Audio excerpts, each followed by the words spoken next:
Good afternoon, climbers. It's another glorious day at the third best quarry in the north of England, Edgerton Quarry.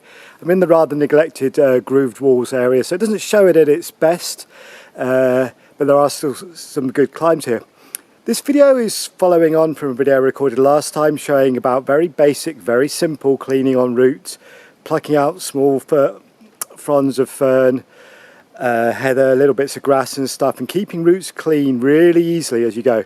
Now what happens if you don't do that, if you don't take these little bits out as you climb regularly? Well, the plants don't just miraculously disappear, they turn into this.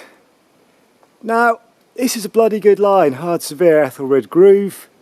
It's been neglected, people haven't done it and people haven't cleaned as they climbed, and so now it's pretty grim and pretty unclimbable. I'm going to show you what happens now. So this is partly instructional about how to do proper cleaning in case you need to or you want to. Obviously you need harness, ab rope, some slings for the top. This is pretty much the cleaning gear you need. Nut key and a small brush, which you'll have anyway. Gardening gloves, patio scraper or root hook, normal brush, and if you need it, and only if it's really necessary on proper soil rock, a brass brush can be useful too, but use very carefully. This is all, some of these are new stuff I've had to buy recently because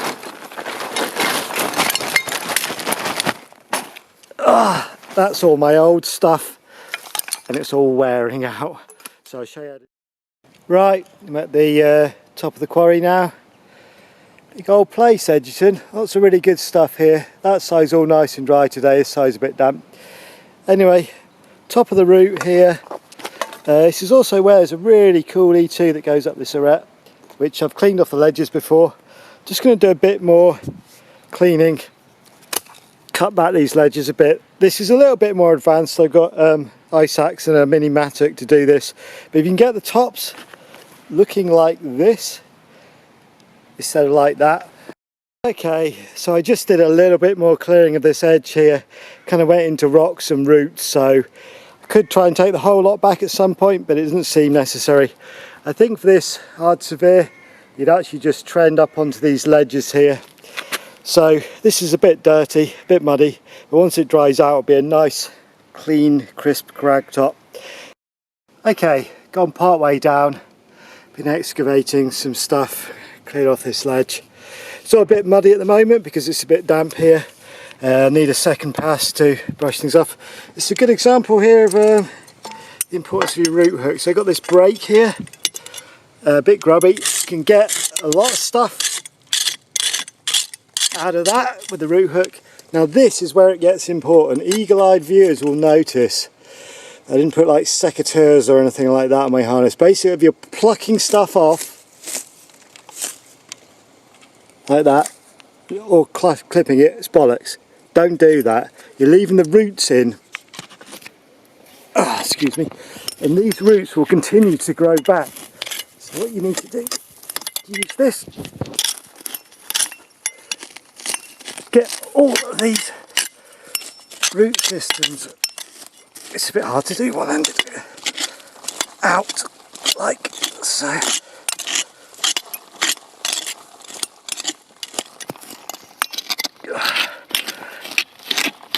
So this is what it's all about, getting these goddamn bloody roots out. And basically you just do that on all of this and then brush it after. And the other thing you can do, come down here, this is why this is so good, potential gear crack here, bit of loose rock in it.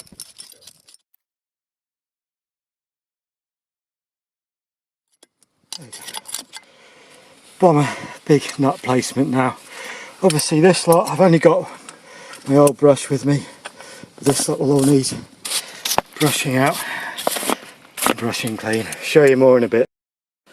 Okay, so somewhere under there is my ab rope, and this is kind of first pass done on the route.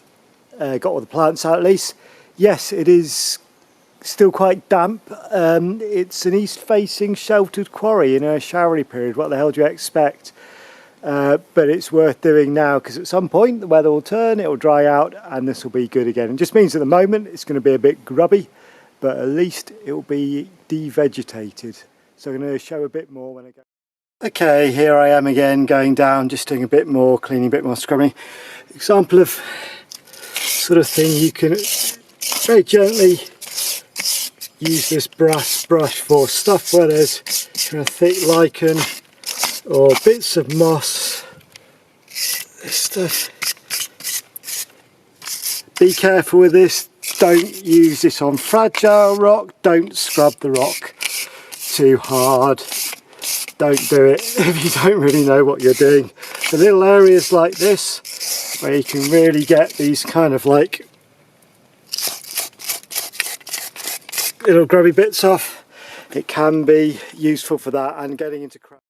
Okay, here's another area where the soft brass brush can be used sensibly. This is part of the main crack at the back. It is a bit muddy at the moment, obviously that'll dry out, but a brush like this can really get inside the crack,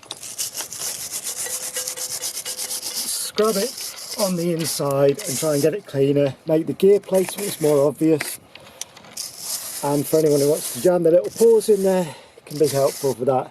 After this I'd go down again with the normal scrubbing brush, try and get all the last bits. Okay, a little bit more before my legs go too numb. A couple of more things with the roots hook. Get a lot of nice in-cut ledges in the quarry. Unfortunately these do tend to get mud at the back of them, and then grass grows in them. Now you can just pluck the grass out, leave the mud, and then it will regrow. So don't do that. Use the hook to get behind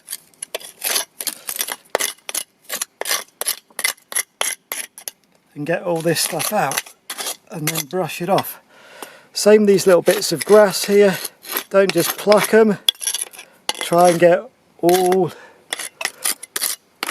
the roots out. It can be a bit hard with some of these, so do the best you can, but the more that comes out now, the longer it'll take to grow back, the more.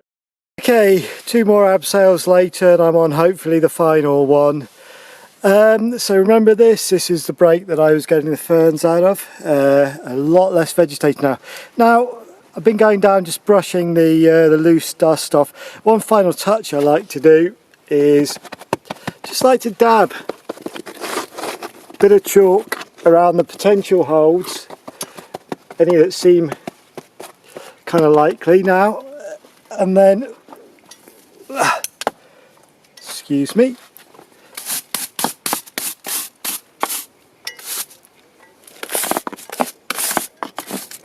give it a bit of a brush off just to check the dust has gone. Reasons I do this: firstly, it can show you whether you've done a good enough job cleaning, because if you brush it off and it's still really dark and dirty, then it's still pretty dank and could do with a bit of a scrub.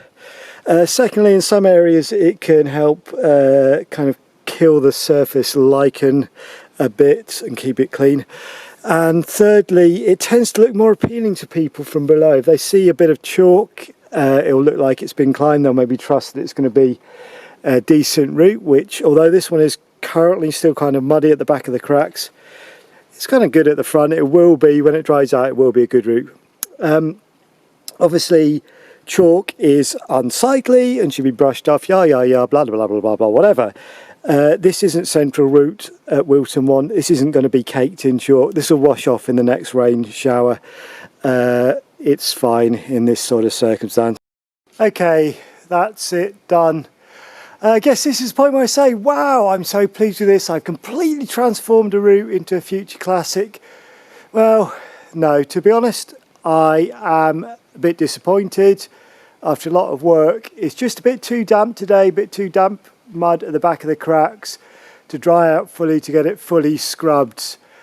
It's obviously a lot better than it was. Give one more dry day and it'll be perfectly climbable, but it's not fresh out the depot clean, which is what I aim for at the moment and what I can usually do when the roots are dry. So this will it'll need a couple of rain showers to wash down any kind of loose dirt, and then it'll need another scrub, but that scrub should be 15 minutes max on an ab rope, just brushing off dust, and then it will be properly good, unlike today, which has been about 3 hours. But hopefully at some point someone will see this line and they will realise it looks pretty good when it's clean, and they will do it.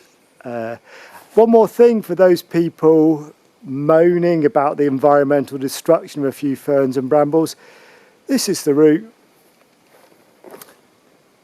This is the rest of the surroundings. You could absolutely blitz every single route in Egerton Quarry to perfect bare rock, and you'd have damaged maybe 0.001% of the vegetation in this quarry. So yeah, keep that in mind.